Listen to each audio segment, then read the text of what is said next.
let me try to boil it down, on my end. What I've always felt is that Section 230 is about protecting users. It's about expanding speech. It's about democratizing the internet. So that is fundamentally different than ChatGPT. ChatGPT does not do those things. I'm Quinta Jurecic, Senior Editor at Lawfare, and this is the Lawfare Podcast, May 2nd, 2023. Today we're bringing you an episode of Arbiters of Truth, our series on the information ecosystem.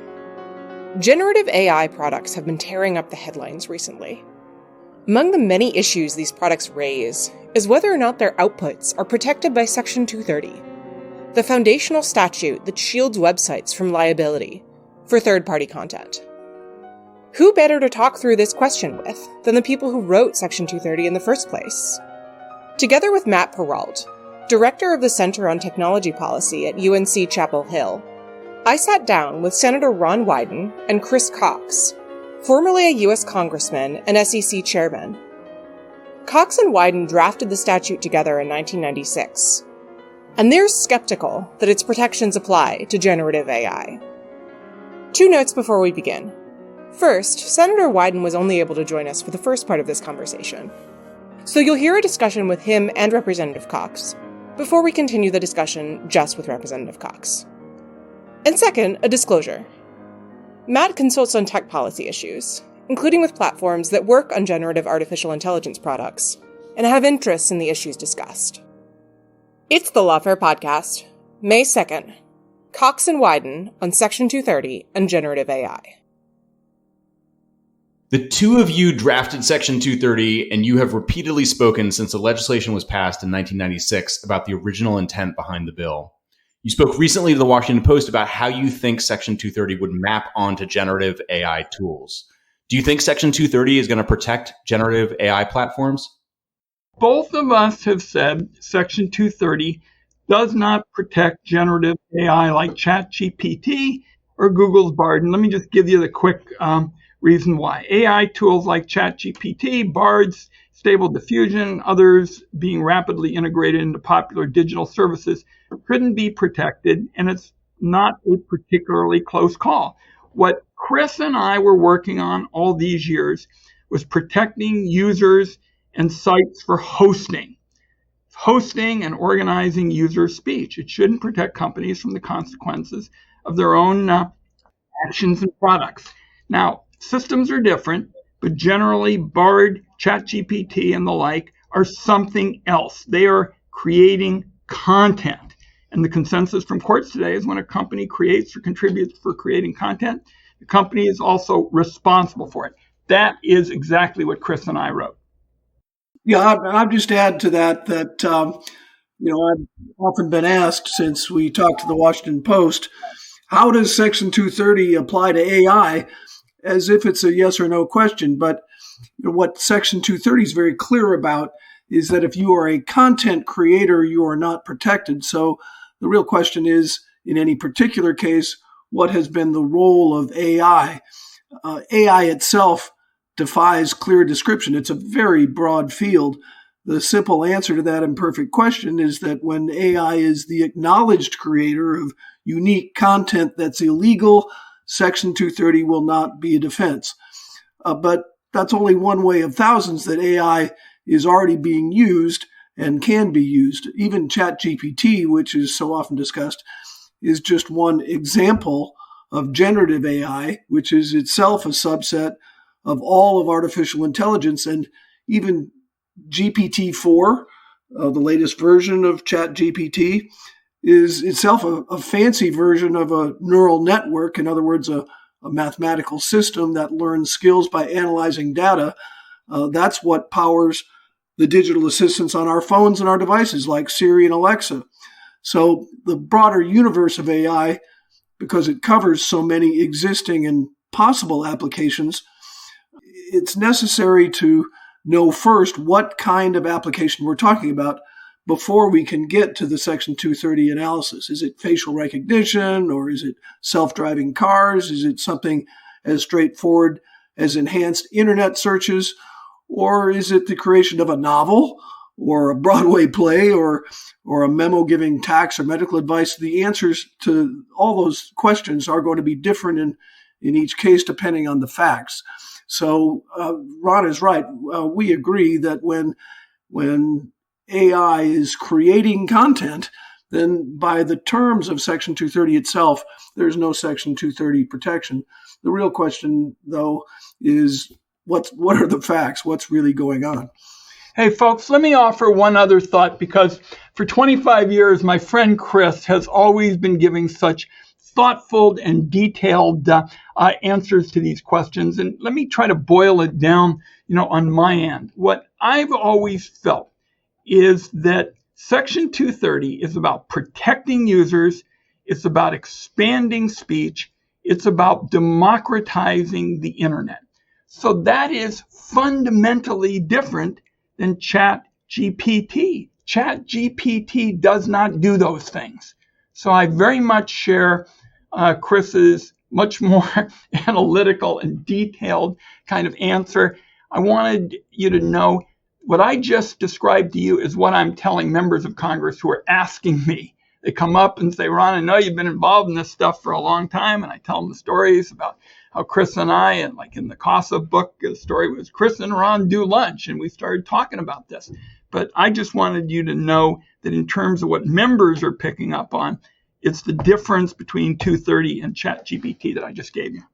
Yeah, and as always, I completely am in accord with what Ron is saying about this as well. There are some easy answers to this question. I did the hard part, but the easy part is copyright, and a lot of what is being stirred up right now about ChatGPT and about generative AI across the board is what is the role of copyright. Depending on the extent of an AI product's use of other creators' content, it's easy to imagine a legitimate claim for copyright infringement. I'm a member of the Authors Guild, and the Authors Guild has been very active in this space. Section 230 expressly does not provide any protection against claims of copyright infringement. In fact, it doesn't have any effect on the application of any law pertaining to intellectual property. So if the question concerns whether AI-created works are themselves copyrightable, or who exactly is legally responsible when AI infringes copyrighted works, those questions can all be answered in the courts based on the facts of each case and entirely without regard to Section 230. And I'm an author's kid, so I second that response as well. Excellent. So I want to put on the table a different view of Section 230's relationship with generative AI, just to kind of get you to respond and spell out your thinking a little more. So Jess Myers, who is a lawyer at the Chamber of Progress, has made the argument that Section 230 would protect generative AI outputs on the grounds that, in her words, the systems are, and I quote, entirely driven by third-party input and do not, quote, invent, create, or develop outputs absent any prompting from an information content provider, i.e. user. And of course, importantly, Jess also notes that these systems do not, quote, expressly or impliedly encourage users to submit unlawful queries. So I'm curious how you both would respond to that, since it's such a contrast with your own views of the statute. Let me tell you why I don't share that view. I mean, search engines and chatbots, and there's a lot of confusion about what's what, are very different. Search engines, which was our focus, of course, provides access to information and responds to user prompts with potential source of information from other websites. That is what Chris and I conceived of as 230 protected content. Chatbots are something else. They respond to user commands, but the answers they generate aren't merely pointing to somebody else's website or video. They are generating content. And chatbots are often advertised or promoted as, in fact, as providing complete answers. So if some search engines at some point down the road, and this is what Chris was touching on, begin to look more like chatbots, the lines may begin to blur, and we'll have to think about that. But we want people to understand that search engines and chatbots are very different. Yeah, and I've read perhaps not all, but I hope most of what Jess has written about this. And I just refer to our earlier discussion that the facts matter a great deal. When we talk about AI or we talk about Chat GPT, it depends entirely on how you're using that AI and what you're asking Chat GPT in specific to do. If you ask Chat GPT to write a novel, which is entirely possible, there isn't any question at that point that Chat GPT is creating content. So could we move a little bit just from describing the state of the law to thinking a little bit about what the law should be? So let's assume that your view is correct. Judges agree with you that Section 230 does not apply to generative AI tools, or at least taking Congressman Cox's point, to certain iterations of those tools. What's your thought on whether that's a good thing or a bad thing? Should generative AI tools have some form of liability protection that's similar to what Section 230 provides to content hosts? If I can, Ron, let me jump in on this one because this goes really to the heart of what Ron and I have thought from the beginning, which is that there needs to be responsibility. The law needs to place responsibility on people who do bad things. And if you are the content creator and there's something illegal about your content, you are responsible. And so if ChatGPT or if some future form of generative AI is, by our general agreement, the content creator in a specific situation, then yes, absolutely normatively, that creator, the AI that created it, needs to be responsible, which of course then raises questions like, who exactly is going to be responsible in that situation. That's going to be a little tougher, possibly can be the source of new legislation. But I have also reason to think that we have so much accumulated law on the books that we could probably sort that one through on the basis of existing legal principles. Yeah, I think Chris makes another important, point. People ask, so generative AI has got to be different from early internet, startups. The fact was, what we were interested in doing is making sure that we could have innovation that helps the typical American. The typical American, the users who want to connect with each other, the small businesses and the like. Now, all of a sudden, the question is, what about these big corporations, multinationals in some instances, calling for innovation? Putting untested technology into use without figuring out whether it's harmful or it's going to benefit our society. And I've got a big stack of letters taller than an NBA center documenting my concerns with various technologies that weren't used responsibly. So, as Chris said, I think we ought to be cautious about how we proceed here in terms of reopening Section 230. And just for what it's worth, to take us slightly into a different area, there's scores of proposals now to change 230. And I've always had a two-part test. First, what does it mean for speech?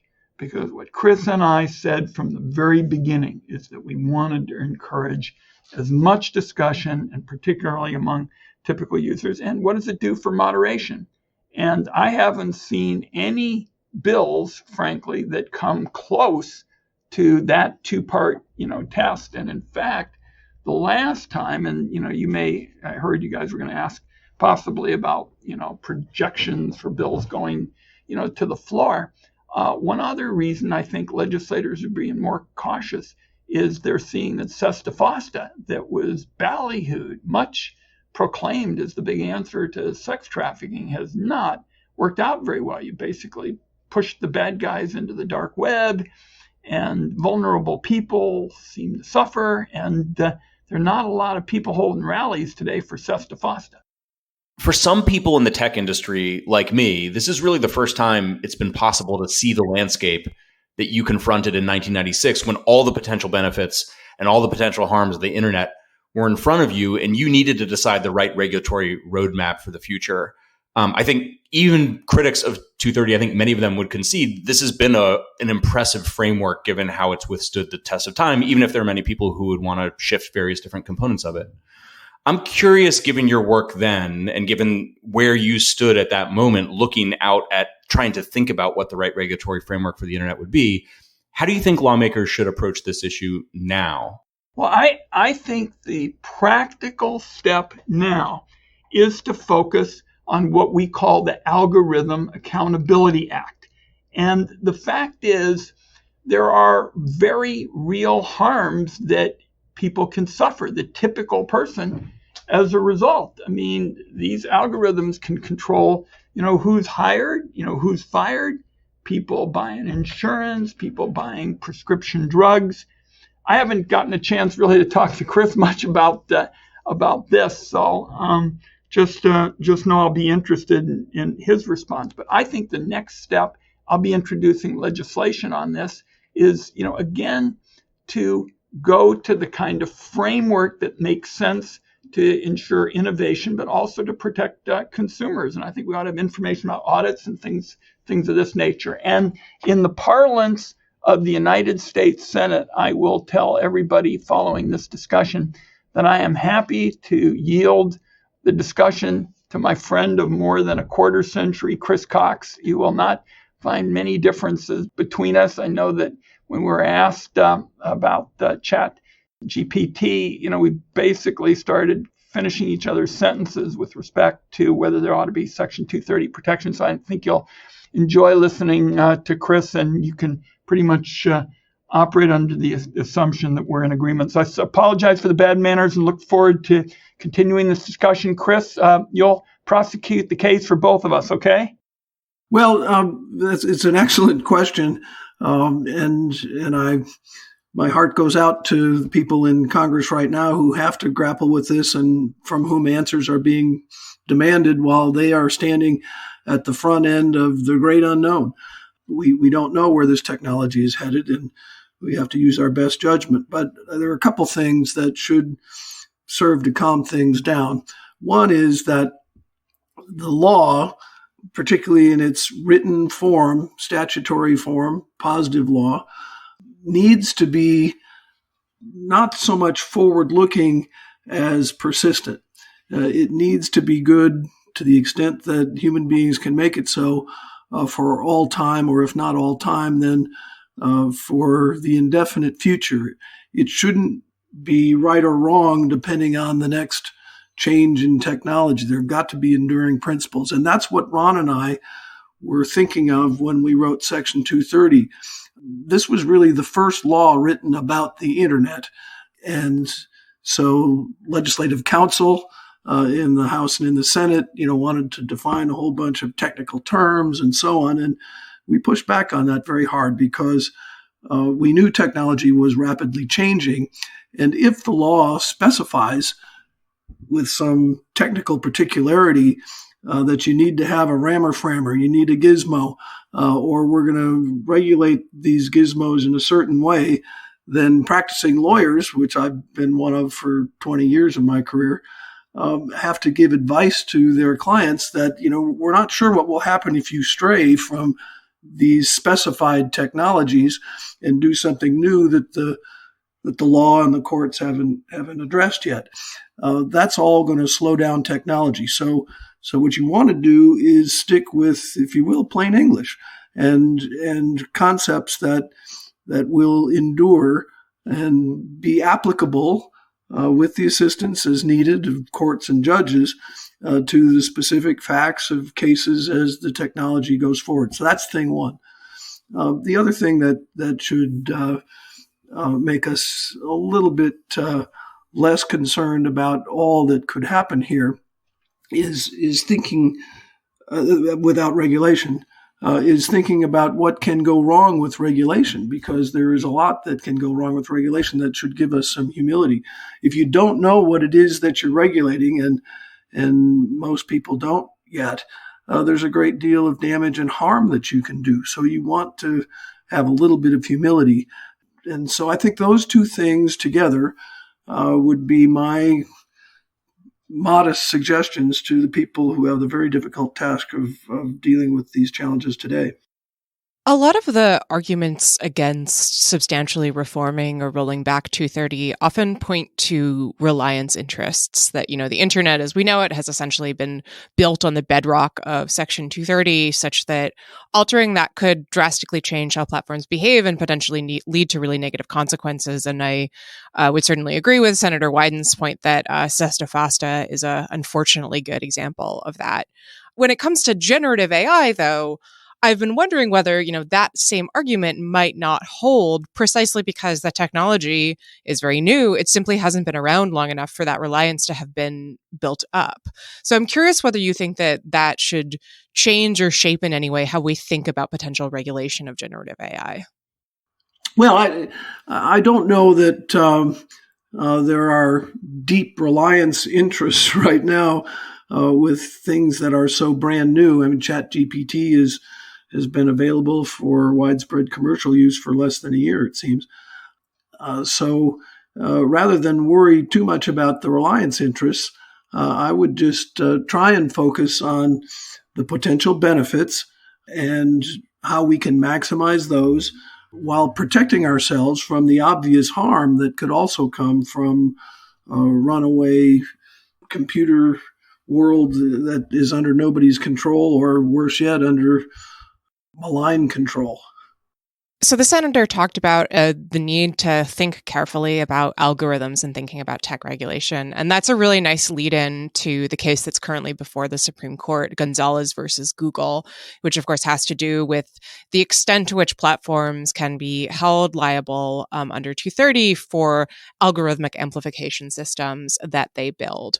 When the justices were hearing this case during oral argument, they seemed quite hesitant to kind of take the plunge and draw a line there. I'm curious what your views are on the case and what you think the outcome should be.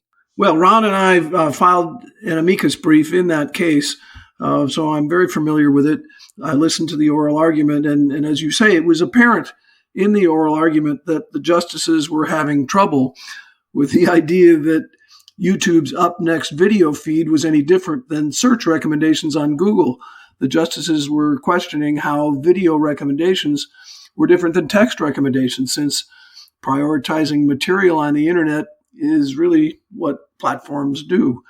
Every publisher on the web has to organize and present third-party content in some way, and that entails editorial judgment, which is protected by both the First Amendment and Section 230. So let's then talk about the current reform landscape for 230. Matt and I have been working with a great team to keep track of the different legislative proposals to change 230 on a tracker on Slate. At least in my view, and I think I'm also speaking for Matt here, our impression is that there's not as much activity now as there has been in previous Congresses. First off, are we right about that? And second off, if we are, I'm curious if you have any sense of why that might be.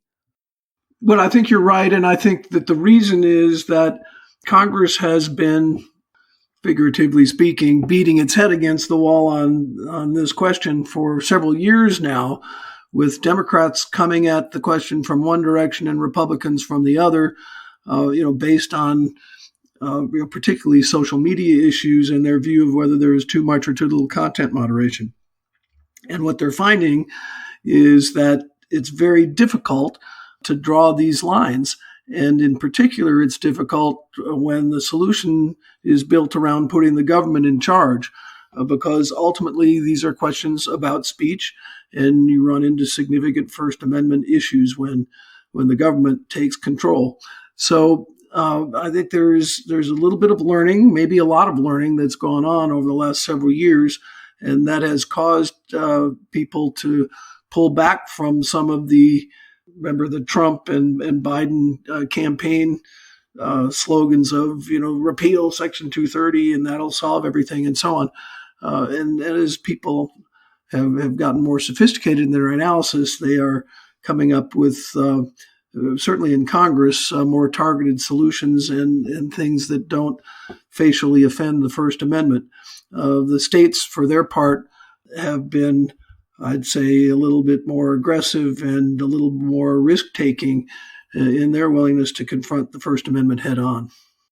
So I know we definitely want to talk about the state level proposals. Before we do that, though, I'm curious for your sense of the increased sophistication, as you put it, in addressing 230. I will say that's certainly my impression as well. It seems like in some ways, we've moved a long way from the sort of initial calls to repeal 230 to more targeted approaches. I guess my question to you is whether you would expect to see that kind of increased nuance and sophistication continue to grow, or whether we've reached kind of a plateau insofar as you put it, Congress is kind of beating its head against the wall.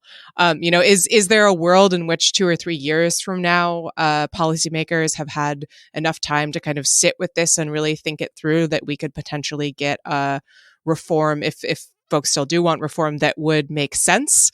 Or have we kind of hit the ceiling of what we can expect? Well, rather than thinking of this as a plateau potentially, or thinking that someday we will reach the promised land where everyone is enlightened on these topics, I'd suggest that it's going to look more like a sine wave, and that the sine wave is going to be determined by the calendar. We have elections every 2 years for Congress and every 4 years for president. And so the peaks on those sine waves are going to be in November of the even-numbered years. And those peaks are going to represent not sophistication, but an utter lack of it, because people are going to be, beating their chests and taking more extreme positions in order to curry favor with their particular base of support. The sophistication will be at the troughs of the curve, and that'll be in between the elections, and that's kind of where we are right now, so that's a good thing. But I think there's going to be an ebb and flow.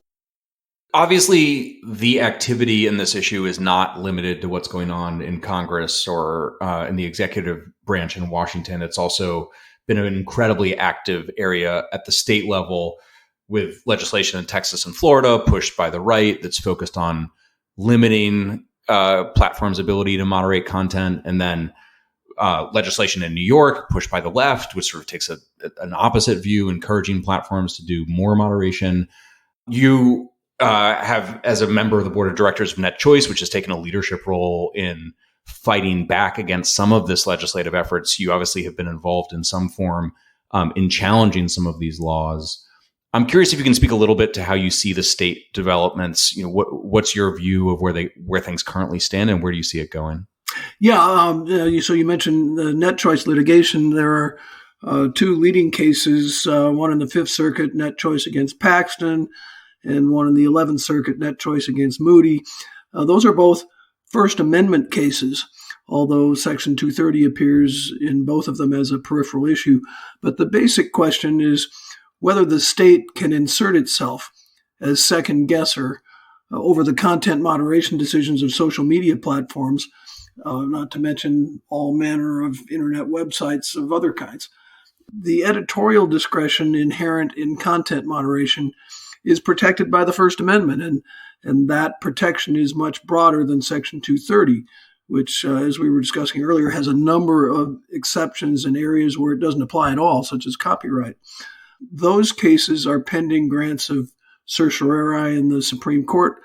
So in the meantime, Texas and Florida, the 2 states involved, are enjoined from enforcing them. Congressman Cox, thank you so much for your time. It was great chatting with you. All right. Happy to join you, and let's do it again. You've been listening to Arbiters of Truth, a Lawfare podcast series in the information ecosystem. The Lawfare podcast is produced in cooperation with the Brookings Institution.